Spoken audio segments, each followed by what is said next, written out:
We're still struggling even when we have our money coming through. We had to suffer going almost a week with no food. The economy's down the tubes. Healthcare is awful. Prescriptions are terrible. Groceries are off the charts. And I think the only way we're going to do better is if he gets out and somebody else gets in. I don't know what I'm going to do. They cut the stamps off and I can't feed them. I got 7 mouths looking at me and I can't even stand long enough to cook. They're going to go hungry and it's my babies. So I just finally got confirmation that food stamps is officially cut for next month. And the thing about a lot of stereotypes is they say that if you're on SNAP benefits, you don't work hard, you sit on your butt and you just collect checks, when that's not the case. I work hard every single day. I get up every single day and clean houses, and I still rely on food stamps to feed my 6 children because the prices are so high. It's unrealistic to think about not having food stamps.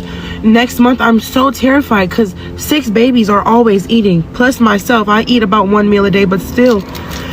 And it's like, they always say don't rely on the government. But sometimes, like in situations right now where the government literally has raised prices over 300% on just everything, eggs, milk, everything, you do have to rely on stamps, especially in my situation where I just got custody of 3 children on top of mine. So we need it. Like, I don't know what's gonna happen, but I'm terrified right now. And I don't know if anyone else is scared, but this is scary. But like, Trump needs to figure something out. I don't know, this is so messed up right now. Me and my kids have been 5 days without food. 5 days ago, my food stamps were taken from me, stolen from me, with no warning, Today, I get this food stamp letter from the food stamp office telling me not only am I losing my food stamps, I'm losing my $2,100 in cash benefits that I get every single month to pay my bills. I'm losing my Section 8. My food stamps have now decreased from $4,300 to $19 a month for 6 kids.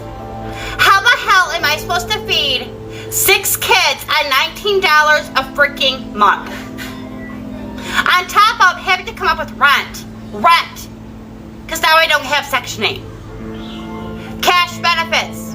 No cash benefits. My $300 utility check that I get every single month, I will no longer be getting. We're gonna be left out. They take all of my food stamps. I don't even have $1 to my name, and I have 6 kids to feed. Please tell me, how is this making America great again? Can somebody make sense? I'm so fucking pissed. I didn't get my food stamps this month, and instead this is what I'm supposed to survive off to feed my family. A bag of apples, a bag of oranges, tomato soup, oats, elbow macaroni, milk, peas, black beans, diced tomatoes, tomato sauce, peaches, more pinto beans, peanut butter, green beans, tuna, and this. So I'm supposed to feed my family for the entire month with what you see in this box. It's an absolute disgrace and a joke. Still mad because my ABT does not carry sweets. Can you believe that? My ABT does not pay for anything sweet anymore. And I'm furious at the government over this. How are we going to recover from Donald Trump? How are we going to build back after he's destroyed basically every single thing in the country that's worth saving?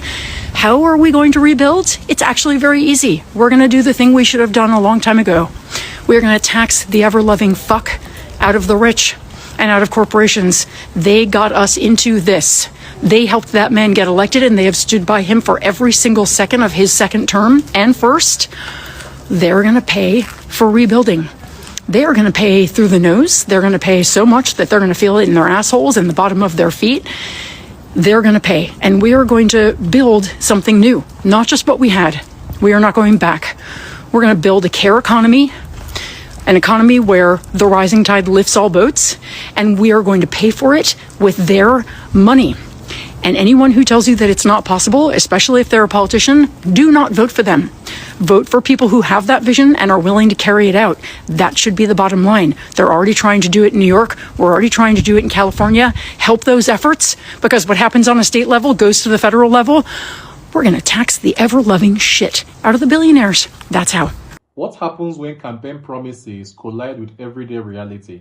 Across America, some voters say rising grocery bills, expensive gas, higher rent, and the cost of everyday essentials are making life harder than they expected. Now, many are asking one question: why does it feel so difficult to get ahead? 60% of the American public is about to lose everything they have.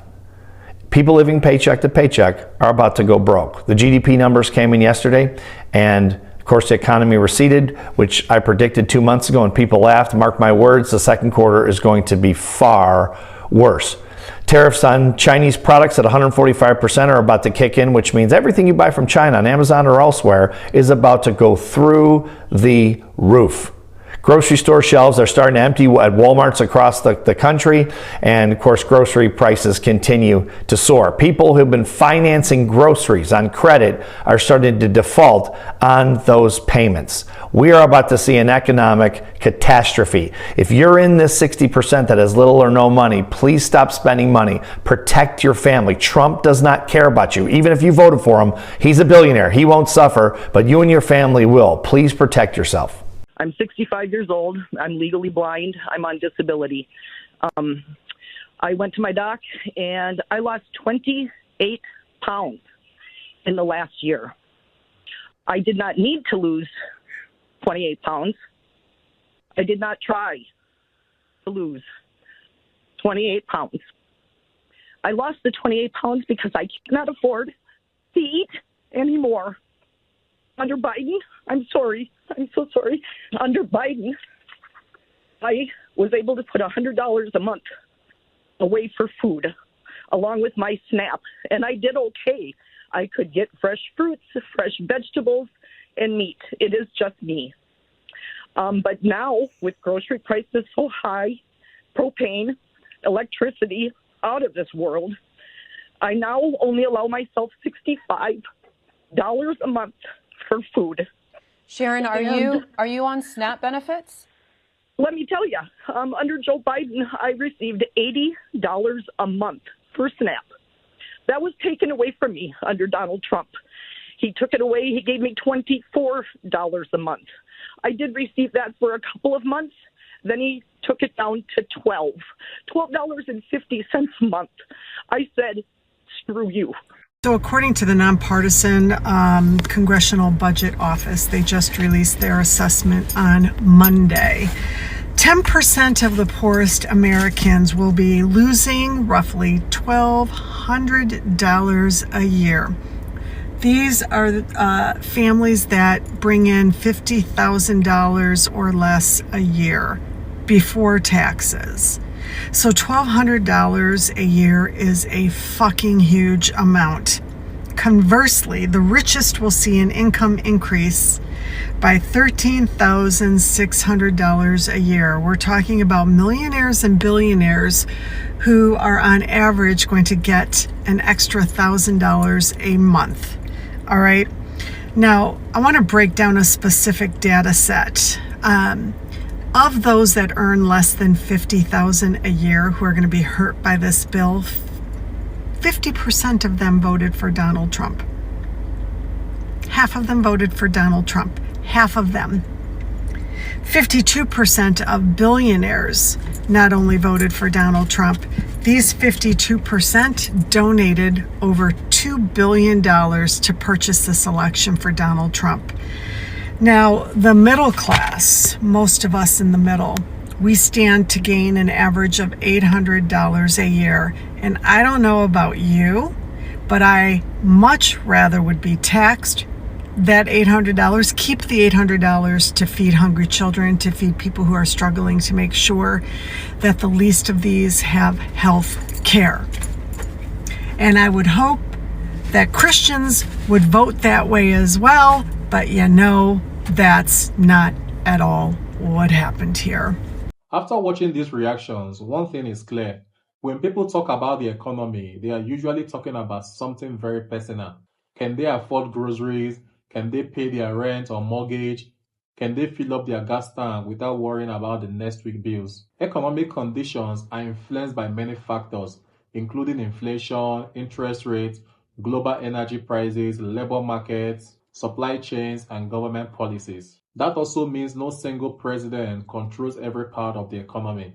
Still, voters often judge leaders by how their financial situation feels. If families believe life has become less affordable, frustration normally follows regardless of political party. Supporters may argue that long-term policies take time to produce results. Critics may say the promises simply haven't matched the reality many families are expecting. But one thing almost everyone can agree on is this: working hard should make it easier, not harder, to build a stable life. So here is my question. When evaluating an economy, should we focus more on stock market numbers and unemployment statistics, or whether ordinary families can actually afford to live comfortably? Share your thoughts in the comment respectfully, and before you go, do well to like and subscribe to my channel. I'll see you in the next.